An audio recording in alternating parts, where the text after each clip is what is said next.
Olá, muito bom dia, meus amados, queridos amigos, graça e paz do Senhor Jesus possa continuar a estar conosco, nos fortalecendo e nos animando nessa jornada. Hoje estamos aqui, segunda-feira, 12 de 2022. Essas datas têm grande significado para os mundos, para as pessoas místicas, mas eu não estou aqui para questões místicas, estou aqui para nós podermos estudar a palavra do Senhor.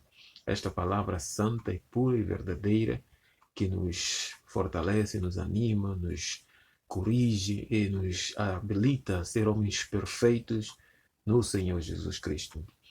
Amigos queridos, nós vamos orar para aqui meditarmos na palavra do Senhor. Feche os vossos olhos onde estiverem, se houver possibilidade, caso não, tenha o espírito de reverência enquanto nós oramos. Amado Deus, eterno Pai, santificado seja o teu nome. Obrigado, Senhor, pela tua bondade e misericórdia. Obrigado pelo teu amor. Obrigado por nos guardar durante a noite e nos despertaste esta manhã para meditar na tua palavra. Queremos ouvir a tua voz e permita que o teu Espírito possa nos trazer entendimento e guardá-la, a guardar a tua palavra no nosso coração. Fique conosco, Pai, não nos deixe, cerca-nos com a presença dos teus anjos. Suplicamos e agradecemos em nome de Jesus. Amém. Muito bem, prezados, ontem nós estudamos sobre nós desenvolvermos um caráter que possa suportar a crise. E vimos alguns passos importantes que devemos dar para termos esse caráter preparado, pronto para poder enfrentar a crise final. Isto é fundamental para nós. Se você não assistiu à meditação de ontem, vai ali no nosso canal, ou então eu vou ver se deixo aqui o link da descrição do vídeo de ontem para que você possa assistir. É muito importante a lição de ontem. A lição de hoje, dia 12, diz-nos compreender o Evangelho. Devemos ter uma compreensão clara do plano da salvação, principalmente da justiça pela fé que integra justificação e santificação. Nós já estudamos esse assunto da justificação pela fé aqui no mês de agosto, setembro, parte de outubro. Estudamos esses assuntos bem detalhados. Veja todas as meditações ou veja ali no nosso canal as meditações desses meses que fala sobre a justificação. A terceira mensagem angélica, que está em Apocalipse 14, é uma repreensão de Deus contra os que cedem à pressão popular e aceitam a marca da fera ou a marca da besta. É uma mensagem importantíssima, é a última advertência do Senhor para este mundo. Mas a terceira mensagem termina com uma palavra ao povo de Deus. Para além da advertência para o mundo, também tem uma palavra para o povo de Deus, que nós devemos acatar nesta mensagem, é o que está escrito em Apocalipse capítulo 14, verso 12, que diz: aqui está a paciência dos santos, aqui estão os que guardam os mandamentos de Deus e a fé de Jesus. Aprendemos a guardar os mandamentos de Deus através do processo de santificação. E o processo da santificação tem a ver com a questão da obediência, essa obediência que é movida pelo amor. E podemos entender guardar a fé de Jesus como a justificação apenas pela graça através da fé. Assim, Deus diz que aqueles que permanecem firmes durante a crise final terão uma compreensão clara do Evangelho da justiça pela fé e que terão também aprendido por experiência a relação correta entre a fé e obras, graça e obediência. Será que nós compreendemos isso? Você é adventista do sétimo dia ou mesmo que não seja, é cristão, compreende a relação entre a fé e obras? Como Paulo, como Tiago diz, sem fé, fé e obras, né? Fé sem obras é morta e obras sem fé também não tem nada. As duas coisas andam junto. O que é obras? É a obediência. O que é fé? A fé é o firme fundamento que nós temos no mérito de Jesus, em que, pelo seu mérito, nós podemos ter a justiça de Cristo, uma justiça que nos é otorgada quando nós aceitamos Cristo como nosso Salvador. A graça não nos faz ficar longe da obediência. Pelo menos a graça nos habilita a obedecer, porque o pecado é a desobediência. A graça nos dá a possibilidade de nós não desobedecermos. Então, podemos resumir o plano da salvação em 4 pontos importantes. E prestem bem atenção nesses 4 pontos. Parem, meditem, se quiser, repita o vídeo para compreender esses 4 pontos que é fundamental. Primeiro, recebemos a salvação, a certeza da vida eterna no reino de Deus, como um dom através do ato de Deus chamado justificação. Isto é, Cristo nos justifica, Deus nos justifica, nos torna justo pelo mérito de Jesus Cristo. Então é por meio dessa justificação que somos perdoados dos nossos pecados e colocados numa posição correta perante Deus por meio da justiça de Cristo que nos é creditada. Abrir Romanos 3, verso 21 a 24 e 28, vais compreender esse assunto. Então, você tem a garantia da salvação pelo mérito de Cristo, né? Jesus pede ao Pai que seja acreditado a você e eu a sua justiça. E então, isto dá-nos certeza da vida eterna, nos põe em relação com Deus de uma forma correta. Deus já não vê para você e eu como pecadores, mas vê você e eu como justos. Segundo ponto, nada do que possamos fazer, ou qualquer quantidade de obediência aos mandamentos, ou observância das normas da igreja, pode qualificar-nos para sermos aceitos por Deus. Não é o que eu faço que me qualifica. Não é guardar os mandamentos que me qualifica a ser aceito perante Deus. Romanos 3:20, Efésios 2:8 e 9 mostram-nos isso. Agora, no entanto, aqueles que experimentam a justificação também recebem o poder do Espírito Santo por meio da conversão ou do novo nascimento, o que permite começar a obedecer os mandamentos de Deus. Este é o objetivo final do Evangelho, conforme Efésios 2:10 nos diz. Então, o crescimento contínuo em obediência é chamado santificação. Agora, por que eu obedeço?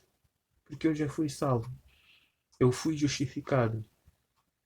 Quando aceito Cristo, é acreditado a mim a justiça dele. O Pai me acredita a justiça de Cristo. Eu sou aceito perante o Pai como justo. E como justo, vou praticar obras de justiça, mediante a fé nos méritos de Jesus Cristo. Essa obra de justiça que eu vou praticar é a obediência. E esta obediência é chamada santificação, porque à medida que eu vou resistindo às tentações e obedecendo os princípios de Deus, obedecendo a lei de Deus, obedecendo o que Deus quer que eu faça, sujeitando à vontade de Deus, eu tornarei cada vez mais santo, cada vez mais justo. Não pelo meu mérito, mas por Cristo. O Espírito Santo me habilita, me dá esta capacidade, juntamente com a graça de Jesus, que é suficiente para me habilitar neste processo. Quarto ponto, a verdadeira obediência só pode ser desenvolvida depois de termos sido salvos. Aquilo que eu falei, nenhum pecador é obediente e nunca pode ser obediente. Mas depois que nós somos salvos, fomos justificados, Cristo nos imputou a sua justiça e diante do Pai somos chamados filhos de Deus, adotados como filhos de Deus, no mesmo relacionamento que Cristo tem com o Pai, então nós passaremos a obedecer. Então a obediência é o fruto da nossa salvação, é o resultado de nós sermos salvos, né? Isso nunca pode ser considerado um mérito para a nossa salvação. Eu não obedeço para ser salvo. Eu sou salvo para obedecer. E o apóstolo Paulo é bem claro nisso, que nós somos salvos para as boas obras, para a obra da santificação, obra da justiça, obra de fé, né? Então devemos perceber o Evangelho teórica e experimentalmente. Teoricamente é compreender o processo que é feito e experimentalmente é praticar aquilo que a salvação implica, né? A nossa justiça, ou seja, a nossa aceitação por Deus, é baseada na justificação, não na santificação. Nós não somos aceitos perante Deus porque fomos santificados, mas sim porque fomos justificados. Agora, depois de sermos justificados, nós fazemos o processo da santificação. Esta é limpeza, né? Deus nos aceita como nós somos. Depois ele diz: agora eu vou trabalhar o teu caráter, vou trabalhar a tua vida, vou santificar, purificar, lavá-la completamente, não é? Lembra do filho pródigo? O pai aceitou o filho pródigo como ele veio, com toda a sua sujidade, roupa rasgada, cheira mal. Depois o pai disse: filho, mas agora você vai tirar essas roupas. Isto é, o filho passou no processo da santificação. É, ele passou agora a obedecer aos ditames do pai, os princípios do pai. E o pai lhe tirou esta veste suja e lhe pôs uma veste de filho digno. Embora ele reconheceu que ele não merecia mais ser chamado filho do seu pai. Mas o pai lhe deu ainda esse estatuto, depois do pai lhe aceitar, imputar ele a justiça, né? Então, isto é muito importante nós compreendermos, porque assim nós saberemos e teremos noção de, de que nós não estamos aí a lutar em vão, né? Então, quando se manifestou a benignidade, veja o que o texto bíblico vai nos dizer. Quando se manifestou a benignidade de Deus, nosso Salvador, e o seu amor para com todos, não por obras de justiça praticadas por nós, mas segundo a sua misericórdia, ele nos salvou mediante o lavar regenerador e renovador do Espírito Santo, que ele derramou sobre nós ricamente por meio de Jesus Cristo, nosso Salvador, a fim de que, aqui está o propósito, a fim de que, justificados, como aqui diz, por graça, nos tornemos seus herdeiros segundo a esperança da vida eterna. Tito 3, verso 4 a 7. Então, Cristo, quando nos salvou, ele nos habilitou mediante a sua graça para nos tornar herdeiros segundo a esperança. E para nos tornarmos herdeiros, passamos no processo da santificação, da obediência. Assim como Jesus obedeceu tudo e teve o direito de ser erguido, como diz Efésios, a um patamar que acima dele não há nenhum e abaixo dele não há nenhum. Ele está acima de todos. Jesus, ele é Deus duas vezes. Deus porque ele é divino e quando veio como homem, ele é Deus pelo mérito próprio, né? E todos nós passaremos por esse processo de salvação. Então, meus amigos, quando você compreender isto, você vai ver que não há motivo de temer a grande crise que está por vir.